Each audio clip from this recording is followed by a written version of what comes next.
আসসালামু আলাইকুম। আওয়ামী লীগের সব ধরনের রাজনৈতিক কর্মকাণ্ড এবং প্রচারণা নিষিদ্ধ হওয়ার পর থেকে বিভিন্ন পর্যায় থেকে নানান ধরনের কথাবার্তা চলছে।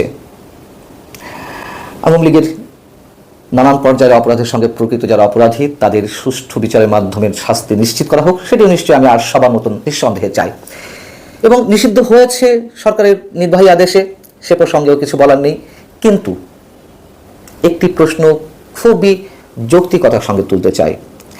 জাতিসংঘ যে প্রতিবেদনটি দিয়েছে অভ্যুত্থানকে কেন্দ্র করে যে মানুষগুলো নিহত হয়েছেন তার উপর ভিত্তি করে আর যা যা তারা বলেছেন সে অনুযায়ী কি সব করা হচ্ছে?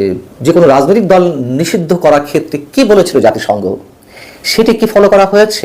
এই কথাগুলো এই কারণে বলছি যে আওয়ামী লীগের বিচারের ক্ষেত্রে জাতিসংঘের এই প্রতিবেদনটিকে খুবই গুরুত্বের সঙ্গে আন্তর্জাতিক মানদণ্ড অনুযায়ী গ্রহণ করা হয় বা রেফারেন্স দেওয়া হয় সবসময় সরকারের বিভিন্ন পর্যায় থেকে, এবং যারই ধারাবাহিকতায় সোমবারও একটি অনুষ্ঠানে জাতিসংঘের এই প্রতিবেদনের রেফারেন্স দিয়েছেন প্রধান উপদেষ্টা প্রেস সচিব মিস্টার শফিকুল আলম আওয়ামী লীগের বিচারের ক্ষেত্রে।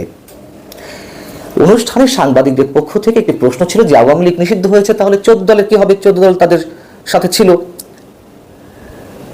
এমন প্রশ্নের জবাবে প্রেস সচিব মিস্টার শফিকুল আলম বলছেন, জাতিসংঘের তথ্যানুসন্ধানী দলের প্রতিবেদনে স্পষ্টভাবে আওয়ামী লীগের কথা বলা হয়েছে, সেখানে শেখ হাসিনার ভূমিকার বারবার স্পষ্ট হয়েছে। 14 দলের অন্য দলগুলোর কথা সেভাবে আসেনি।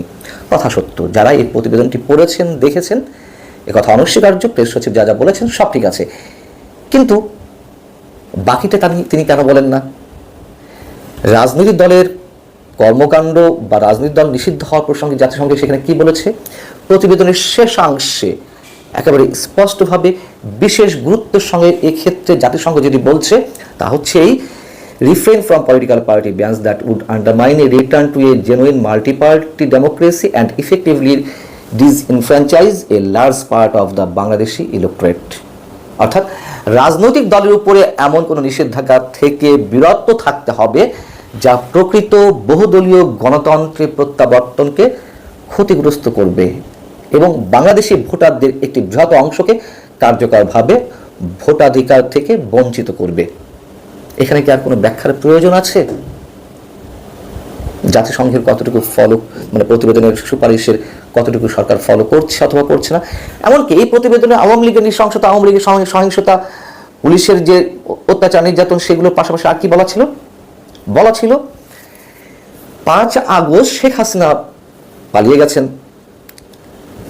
তারপর 5 থেকে 15 আগস্ট যেসব মানবাধিকার লঙ্ঘনের ঘটনা ঘটেছে সেগুলো তদন্তের সুপারিশ করেছে জাতিসংঘের মানবাধিকার বিষয়ক হাই কমিশন। তারা বলছে পুলিশের তথ্য অনুযায়ী দেশের 639টি থানার মধ্যে 450টিতে ভাঙচুর বা হামলা হয়েছে। 5 আগস্টের পর থেকে উন্মত্ত জনতা, আওয়ামী লীগের নেতাকর্মী ও তাদের কার্যালয়গুলোতে হামলা চালায়। OHCHR অর্থাৎ মানবাধিকার বিষয়ক হাই কমিশন যেসব তথ্য পেয়েছে সেই অনুযায়ী কিছু ক্ষেত্রে বিএনপি ও জামায়াতে ইসলামী সমর্থকরা এসব হামলায় জড়িত ছিল। সংক্ষুব্ধ জনতা, আওয়ামী লীগ নেতা, সরকারি কর্মকর্তা ও তাদের ঘনিষ্ঠ আত্মীয়দের বাড়ি ও ব্যবসা প্রতিষ্ঠানে ভাঙচুর, লুটপাট ও আগুন দেয়। অর্থাৎ এইগুলোরও তদন্ত করতে বলেছে, বিচার করতে বলেছে। সেগুলো হচ্ছে, আমরা সবাই জানি কতটুকু হচ্ছে কিংবা হচ্ছে না। প্রেস সচিব মিস্টার শফিকুল আলম সরকারের সমালোচনা করার ক্ষেত্রে বলছেন, যারা আমরা সমালোচনা করছি তাদের উদ্দেশ্যে বলছেন, অন্তর্বর্তী সরকারের কোনো ত্রুটি বা ব্যর্থতা পেলে মন খুলে লিখুন। আমরা কারো মুখ বন্ধ করছি না। সবাইকে অনুরোধ, আপনারা আমাদের কোনো ফেলিয়ার বা ব্যর্থতা যদি পান লেখেন, সমালোচনা করার জায়গা পেলে করুন। আপনাদের মুখ বন্ধ করা হবে না, মিডিয়া হাউস বন্ধ করা হবে না, কিন্তু মিথ্যা কথা লিখবেন না। তার এই কথাগুলোর সঙ্গে আমি সম্পূর্ণ একমত। যদি তিনি সদিচ্ছার সঙ্গে, সততার সঙ্গে এই শব্দগুলো উচ্চারণ করে থাকেন, অবশ্যই তাকে স্যালুট। কিন্তু গণমাধ্যমে যা চলছে তার কথাগুলোর সঙ্গে কি আমরা সব ক্ষেত্রে মিল পাচ্ছি না। এ সম্পর্কে আগে বলা হয়েছে, নতুন করে কোনো ব্যাখ্যা দিতে চাই না। সবচেয়ে স্পর্শকাতর যে বিষয়টি সম্পর্কে প্রশ্ন করা হয়েছিল, যেটি এখন মানুষের মুখে মুখে, তা হচ্ছে আওয়ামী লীগের বিচার হচ্ছে বা বিচারের উদ্যোগ নেওয়া হয়েছে যেহেতু মানবতা বিরোধী অপরাধের দায়ে, তাহলে সেই একই অপরাধের দায়ে মুক্তিযুদ্ধের বিরোধিতা করা জামাতে ইসলামের বিষয়ে সরকারের অবস্থান কি? এ বিষয়ে খুবই চমৎকার একটি বক্তব্য দিয়েছেন শফিকুল আলম। তিনি বলছেন যে এ বিষয়ে তো 2012 সালে আওয়ামী লীগ অ্যাকশন নিয়েছে। 71-এর পরে তাদের মানে জামাত ইসলামীকে ব্যান করা হয়েছে, নিষিদ্ধ করা হয়েছে। অতএব আর কি? তাহলে আমরা কি প্রশ্ন করতে পারি আওয়ামী লীগের সময় আন্তর্জাতিক অপরাধ ট্রাইব্যুনালে যে বিচারগুলো হয়েছে তাহলে ঠিক হয়েছে অথবা ঠিক হয়েছে কিনা? যদি ঠিক হয়ে থাকে তাহলে সেই আদালতের আসামি পক্ষের আইনজীবী অর্থাৎ মানবতা বিরোধী অপরাধের দায়ে অভিযুক্ত যে আসামিরা ছিলেন তাদের পক্ষের প্রায় সব মামলার আইনজীবী ছিলেন অ্যাডভোকেট তাজুল ইসলাম। তাকে কিভাবে এই আদালতেরই চিফ প্রসিকিউটর নিয়োগ করা হয়? সেখানে তো মানবতা বিরোধী অপরাধের দায়ে অভিযুক্ত আরো অনেকের বিচার চলমান। তাদের আইনজীবী হওয়া সত্ত্বেও তাজুল ইসলামকে কেন সেই আদালতে রাষ্ট্রপক্ষের আইনজীবী নিয়োগ করা হলো? মানবতা বিরোধী অপরাধের দায়ে আওয়ামী লীগের বিচার হবে, কিন্তু আমাদের মহান মুক্তিযুদ্ধের সময় মানবতা বিরোধী অপরাধের দায়ে জামাতের বিচার হবে না, এটা কেমন কথা? এবং সেই প্রশ্ন যে বিভিন্ন জায়গা থেকে উঠছে, জামাতের বেলায় সরকার চুপ করে থাকবে, সেটা কেমন হয়ে যায় না? অনেক প্রশ্ন তো ওঠে। সেই জায়গা থেকে শফিকুল আলম যে প্রশ্নের উত্তর দিয়েছেন তার আরো একটি অংশ আছে বেশ মজার। তিনি বলছেন অন্তর্বর্তী সরকার এ বিষয়ে অবস্থান নিয়েছে। কি অবস্থান নিয়েছে? ইমিডিয়েট পাস্ট বা নিকট অতীতে যা হয়েছে, আওয়ামী লীগের যেসব অপকর্ম ঘটেছে বা ঘটিয়েছে আওয়ামী লীগ, সেসব বিষয়ে ব্যবস্থা নেওয়া হয়েছে। 24 অভ্যুত্থানের পূর্ববর্তী ঘটনাগুলোর আলোকে সিদ্ধান্ত নেওয়া হয়েছে। অর্থাৎ 24 অভ্যুত্থানের মাধ্যমে যেহেতু এই সরকার গঠিত হয়েছে, তাই তাদের দায়বদ্ধতা আওয়ামী লীগের অপকর্মের বিচারের প্রতি। ঠিক তো? তাহলে সমগ্র বাংলাদেশ এই সরকার ধারণ করে না, সমগ্র বাংলাদেশের সংকট সমস্যা এই সরকার গ্রহণ করে না, শুধু আওয়ামী লীগ বিচার করতে এসেছে। আচ্ছা, এত কথা বাদ দিই।